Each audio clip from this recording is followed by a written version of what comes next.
Guys చూడండి, తిను ఇక్కడ అది నాచ్ కటింగ్ ఇరిగిపోతే దాన్ని ఎలా ఫిట్ చేయాలి అని చెప్పి పై సర్కిల్ని కింద సర్కిల్ని తీసుకొని దాన్ని ఒక టెంప్లెట్లా తయారు చేసుకొని, దాని టెంప్లెట్ అంటారు అన్నమాట. శాంపిల్ తయారు చేస్తాం కదా, దాని టెంప్లెట్.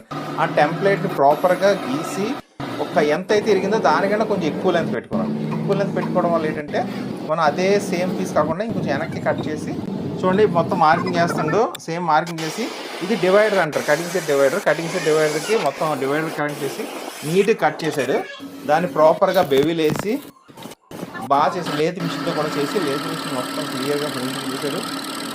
ఫినిషింగ్ చేసిన తర్వాత అసలు ఈ నెక్స్ట్ ఒక డ్రిల్లింగ్ ఉంది చూడండి. ఇప్పుడు ఈ పీస్ నీట్గా బెవిలింగ్ చేశాడు. బెవిలింగ్ చేసిన తర్వాత ఇది అనేది ముందు పీస్ బిట్ వచ్చింది యాడ్ అయిపోయింది. అది దీన్ని ప్రాపర్గా గ్రైండింగ్ చేసి పైన మార్కింగ్ చేసి నీట్గా ఫిట్ చేసి పార్ట్ 2 చూడండి, ఇంకా చాలా బాగుంటుంది.